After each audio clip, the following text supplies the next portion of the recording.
Hey guys, welcome back to my channel Arshu shorts. तो आज हम रिटर्न जा रहे हैं हैदराबाद। तो हम बिलासपुर से कैब लेके पहुंच चुके हैं रायपुर एयरपोर्ट, जहां हमें पहुंचने में 2 घंटे का वक्त लगा। घर आते वक्त तो अच्छा ही लगता है, मगर जब यहाँ से हम रिटर्न जाते हैं तो हमें अच्छा नहीं लगता, मन भारी भारी सा लगता है। फिर से घर पहुँच के कल से फिर डेली के रूटीन काम, वर्क, ऑफिस जाना, वही सब काम। तो ये है हमारा रायपुर का स्वामी विवेकानंद हवाई अड्डा। ये जो रायपुर का एयरपोर्ट है, मतलब स्वामी विवेकानंद एयरपोर्ट, जो है बहुत ज़्यादा बड़ा नहीं है, छोटा सा है। मगर यहाँ से डेली के जो डोमेस्टिक फ़्लाइट्स हैं वही बस फ्लाई होते हैं। तो हम अब पहुँच चुके हैं। हम यहाँ से हम अपना आईडी प्रूफ और टिकट्स शो करके अब हम एंट्री करेंगे। फिर यहाँ पे रायपुर में, जो हैदराबाद में नहीं होता है, यहाँ पे बैगेज भी स्कैन होता है। बैगेज स्कैन होने के बाद फिर हमको जाके बैग को ड्रॉप करना पड़ता है और हमें वो मिलता है, बोर्डिंग कार्ड मिलता है। हमने यहाँ बैगेज ड्रॉप कर दिया और अपने बोर्डिंग कार्ड भी कलेक्ट कर लिया। फिर हम चले गए सिक्योरिटी चेक की ओर।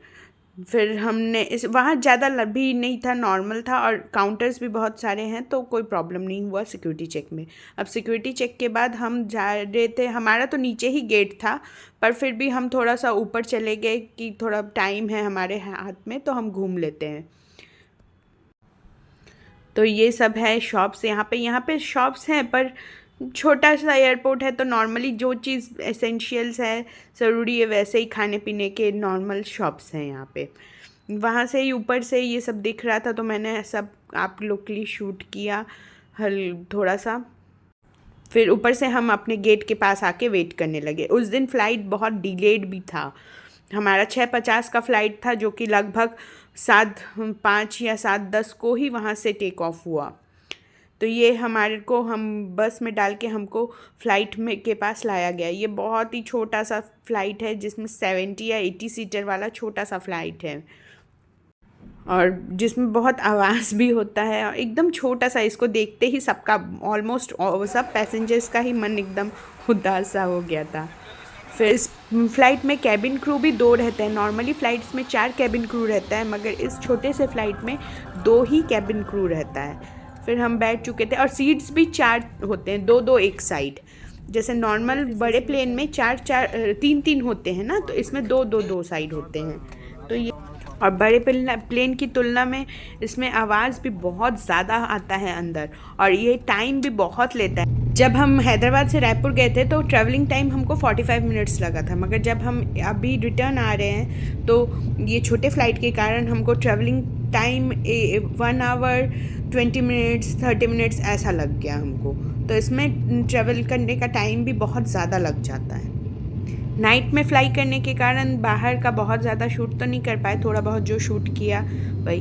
पर मुझे एक चीज़ बहुत अच्छा लगा, वो है ये चंद्रमा बहुत प्यारा लग रहा था, तो मैंने अच्छे से शूट किया। फिर थोड़ी देर बाद फ़्लाइट टेक ऑफ होने के बाद उन्होंने ये लाइट डिम कर दिया था, मस्त एकदम अंधेरा हो गया था, तो आप रिलैक्स कर सकते थे, क्योंकि ट्रैवलिंग टाइम बहुत ज़्यादा था। तो उन्होंने एकदम लाइट डिम कर दिया, रिलैक्सिंग मोड, हल्का म्यूज़िक चल रहा था। यही मुझे ये छोटे फ़्लाइट का अच्छा लगा।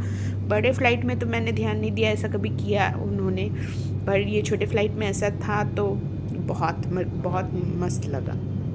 ऐसा रिलैक्स करते हुए हमारी जर्नी एंड हो गई। हम पहुंच गए हैदराबाद। वहाँ चल के, यहाँ का हैदराबाद का डिपार्चर तो इतना बड़ा है कि हमको चलते चलते थक ही गए। फिर भी मैंने चलते चलते फिर से आप लोगों के लिए थोड़ा थोड़ा जो मुझसे बन पड़ा मैंने शूट किया। यहाँ तो बैगेज के भी इतने सारे बेल्ट है कि उन्हें ढूंढते ढूंढते फिर अपने बेल्ट में जाओ, फिर वहाँ से बैग कलेक्ट करो, फिर वहाँ से उबेर ओला जो भी आपने किया है उसके लिए भी आपको बहुत दूर तक ट्रैवल करना पड़ेगा। बहुत ही मतलब लंबा सफ़र बोल सकते हैं। और ऑलरेडी हम सुबह से निकले हुए थे। हमने बिलासपुर से रायपुर से फिर हैदराबाद, बहुत लॉन्ग ट्रैवल किया था, तो हम एकदम थक गए थे। तो ये हमने अपना बैगेज कलेक्ट कर लिया, फिर हम अपने घर के लिए निकल गए। मेरे हस्बैंड बुक करने लगे ओला उबेर कुछ भी आप बुक करें, उसके लिए भी आपको बहुत चल के ओला उबेर काउंटर में जाना पड़ेगा। बहुत बहुत लंबा है, बहुत लंबा है। आप चलते चलते थक जाएंगे, पर क्या करें। फ़्लाइट डिले होने के कारण हमको भी प्रॉब्लम बहुत सारे फेस करने पड़े। हमको पहुँचते पहुँचते 9:15 हो गया था, फिर हम वहाँ से घर आए। ऐसे ही हमारा ट्रिप अच्छे से एंड हो गया। सो गाइज़, अगर आपको मेरे travelling blogs Hyderabad to Raipur और रायपुर टू हैदराबाद अगर पसंद आए तो मुझे कमेंट करके ज़रूर बताइए। और मैं कहीं भी ट्रैवल करूँगी तो मैं ज़रूर बनाऊँगी। जनरली मैं ब्लॉग्स तो नहीं बनाती, मैं कॉमेडी वीडियोज़ बनाती हूँ, आप देख सकते हैं। और पसंद आए तो like, share, comment and subscribe ज़रूर कीजिएगा। और पसंद ना आए तो भी, जो भी आपको कमियाँ लगे तो भी आप कमेंट कर सकते हैं। So, bye guys, take care and thanks for watching.